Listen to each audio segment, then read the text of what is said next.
నేను ఉమామహేశ్వరి అందరూ బాగుండాలని ఆ దేవుని ప్రార్థిస్తూ ఈరోజు వ్లాగ్ అయితే మార్నింగ్ స్టార్ట్ చేశాను అనమాట. స్కూల్లో అయితే మొదలైపోయినాయి కదా, మరి పిల్లలకి ఉదయాన్నే క్యారేజీలు.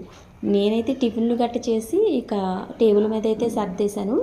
ఎవరికి వాళ్ళే స్నానాలు చేసి వచ్చి టిఫిన్ పెట్టుకుని వాళ్ళే తింటారు. ఈలోగా నేను లంచ్ అయితే ప్రిపేర్ చేస్తున్నానండి. టమాటా రైస్ ఉండి అందులోకి ఎగ్స్ని అయితే వేపుతున్నాను. ఇలాగా కర్రీ వేరేగా అన్నం వేరేగా వండిన రోజు అయితే వేరు గిన్నెల్లో ప్యాక్ చేయాలి, చాలా ఇబ్బందిగా ఉంటుంది. ఇలాగా మనకి ఏదైనా స్కూల్కి పిల్లలు వెళ్తున్నప్పుడు మనం ఇలా టమాటా రైస్ కానీ ఏదైనా ఫ్లేవర్ రైస్ కలిపినప్పుడు క్యారేజీ సర్దడం కూడా చాలా ఈజీగా అనిపిస్తుంది నాకైతే. ఇదిగోండి, ఈరోజు అయితే నేను టమాటా రైస్ కదా, ఈ టమాటా రైస్ అయితే మా పెద్ద అబ్బాయికి చాలా ఇష్టము. వాళ్ళు కూడా కూర కలుపుకుని తినడం చాలా ఇబ్బందిగా ఉంటుంది స్కూల్లో. ఇలా ఫ్లేవర్ రైస్ తోటి మనం కలిపి పెట్టింది తొందరగా ఈజీగా తినగలుగుతారు కూడా స్కూల్లో. ఎంత ఈజీ అనిపించిన ఫ్లేవర్ రైస్ వచ్చేసి తక్కువే నేను చేసేది. పుదీనా రైస్ కానీ కరివేపాకు రైస్ కానీ ఇవి తక్కువగానే నేను చేస్తాను క్యారేజీకి అయితే. ఎందుకంటే ఇంట్లో ఏదైనా వండినా అందరికీ ఒకటే రకం వండుతాను అనమాట. పిల్లలకి ఏదో ఒకటి ఫ్లేవర్ రైస్ కింద చేసేసి వాళ్ళ క్యారేజీలు పెట్టి పంపించేసి ఇంట్లో వాళ్ళకి వేరే ఇంకో కర్రీ వండడం అలాంటివి చెయ్యను ఎప్పుడూను. అందరికీ ఒకటే రకమైనది వండుతాను.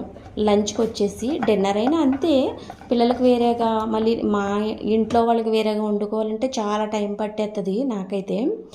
అలాగే నేను మిషన్ కుడతాను కాబట్టి నాకు చాలా టైం అవసరం. ఉదయాన్నే ఇంకా వంట అయిపోయిందంటే ఇంక నేను మిషన్ పని ఇచ్చుకుంటాను. ఇంకా వంటగదిలోకి అయితే రాను కాబట్టి పదే వేరు వంటలు అయితే నేను వండను. ఇలా ఫ్లేవర్ రైస్లు అయితే ఒకవేళ వండినా ఇంట్లో వాళ్ళకు కూడా కలిపే వండుతాను అనమాట. ఇదిగోండి, టమాటా రైస్ అయితే మనకి రెడీ అయిపోయింది. సరదాగా మీకు చూడడానికి బాగుంటుందని ఇలా డెకరేషన్ చేస్తాను అనమాట. పిల్లలకైతే క్యారేజీ పెట్టేశాను, వాళ్ళైతే స్కూల్కి వెళ్ళిపోయారు. ఇక నేను ఇంట్లో పనులు మొదలు పెట్టాను అనమాట.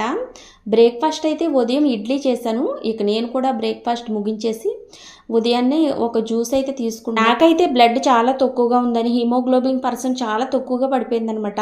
నాకు 9 అలా ఉందన్నమాట, చాలా తక్కువ ఉంది. 14 అలా ఉండాలి కదా. ఇంకా దానికోసం ఉదయాన్నే ఏదో ఒక జ్యూస్ తీసుకోమని చెప్పారనమాట డాక్టర్ గారు. అయితే నేను క్యారెట్ బీట్రూట్ జ్యూస్ రోజు తాగుతాము, కానీ ఈరోజైతే ఇంట్లో ఇలా ఫ్రూట్స్ ఉన్నాయనేసి హ్యాపీగా ఇలాగ ఫ్రూట్స్ తోటి తీసుకుంటున్నాను. రోజు మనం క్యారెట్ బీట్రూట్ జ్యూస్ తాగినప్పుడు చాలా బోరీగా అనిపిస్తుంది, కానీ అది మన ఆరోగ్యానికి మంచిదని తాగుతాము. జ్యూస్ తాగేసి కొంచెం ఫ్రూట్స్ అయితే తినేసి ఇదిగోండి నెయ్యినైతే ప్రిపేర్ చేస్తున్నాను. నెయ్యి అయితే వారానికి ఒకసారి కాస్తానండి నేనైతే. ఈరోజు నెయ్యి కాద్దాం అనుకున్నప్పుడు ఉదయాన్నే ఓ బాటిల్ వాటర్ అయితే ఫ్రిడ్జ్లో పెట్టేస్తానండి. కూలింగ్ వాటర్ అవసరం కదా మరి దీనికి. బాగా వెన్న మంచిగా తేరుతుంది అనమాట, వెన్న ఎక్కువగా వస్తుంది. అలాగే శ్రమ లేకుండా మిక్సీలో అయిపోతుంది. పూర్వం అయితే ఎంత బాధపడేవారండి ఈ వెన్న తీయడానికి. ఇప్పుడైతే ఇలా చిన్న టిప్స్ తోటి భలే చేసేస్తున్నాము. ఆ పాలావిడైతే పిల్లలు వెళ్ళిపోయాక తీసుకొస్తుందండి పాలైతే. ఒకవేళ ముందుగా తెచ్చినా మా పిల్లలు పాలు తాగరన్నమాట, సాయంత్రం మాటలే తాగుతారు.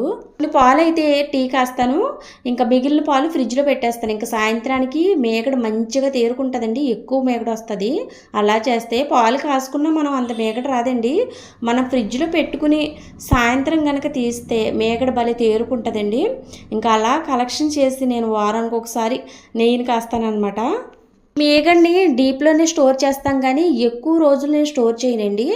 ఎంత తక్కువ ఉన్నా సరే వారానికి ఒకసారి ఇలా చేసేస్తాను. మా పిల్లలు కూడా ఉంచరు, చేసిన 4 రోజులకే ఖాళీ అయిపోద్ది బాక్సు. అందుకని మళ్ళీ తొందరగా చేసేస్తాను అనమాట. ఇదిగోండి పనులన్నీ పూర్తయిపోయినాయి, వంట కార్యక్రమాలు అన్నీ అయిపోయినాయి కదండి. కిచెన్ అయితే నీట్గా సర్దేసి ఒకసారి శుభ్రం చేస్తానండి ఇదంతా. ఇంకా సాయంత్రం వరకు కిచెన్లో అయితే అడుగు పెట్టనండి. ఇంకా మధ్యలో అయితే బ్రేక్ తీసుకుని ఈ మిషన్ కుడతాను కదండి, అప్పుడు బ్రేక్ తీసుకుని ఇంకా భోజనం అయితే చేస్తాను అంతే. ఇంకా సాయంత్రం వరకు నేను రానన్నమాట. సాయంత్రం వచ్చి ఇంకా టీ కాస్తాను. టీ కాసి తర్వాత ఇంకా పనులు మొదలు పెడతాను. పిల్లలకి స్నాక్స్ నుంచి మొదలవుతుంది నా పని అయితే. ఇదిగోండి మిషన్ అయితే ఎక్కేసాను. ఎక్కించకుండా 2 జాకెట్లైనా కుడితే సరిపోద్ది రోజుకి అనుకుంటానండి. ఆ ఆలోచనతో మిషన్ ఎక్కుతాను అనమాట ప్రతిరోజు. లేదంటే ఇంకా వచ్చినవి కుట్టకుండా అలా స్టాక్ పెడుతుంటే కొత్తవి వస్తూ ఉంటే వచ్చినవి వెళ్లకుండా ఉంటే ఒకే రోజు కుట్టాలనుకున్నప్పుడు చాలా ట్రబుల్ అయిపోద్ది అనమాట. అందుకని నేను ఈ ఆలోచనతోటే ప్రతిరోజు కనీసం 2 జాకెట్లైనా కుడతానండి. ఇంట్లో ఇలాగే ప్రతిరోజు గడిచిపోతుందండి టైం అయితే. ఎప్పుడైనా బయటికి షాపింగ్కి వెళ్ళాలనుకున్నప్పుడు అయితే బ్రేక్ ఇస్తాను మిషన్కి.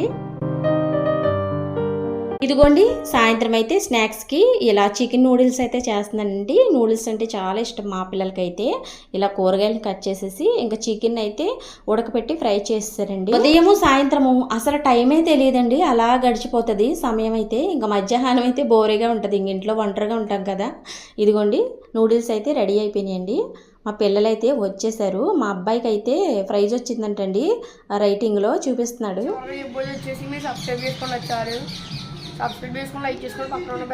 ఆ చిన్న అబ్బాయి ఎప్పుడు నా యూట్యూబ్ ఛానల్కి సపోర్ట్ చేస్తూ ఉంటాడు. మా ఇంటి ముందు క్లిప్పింగ్ అయితే తీసాను. ఇల్లు కట్టక ముందు, కట్టిన తర్వాత డబ్బు ఉంటే నిమిషాల్లో ఇల్లు కట్టేయచ్చండి.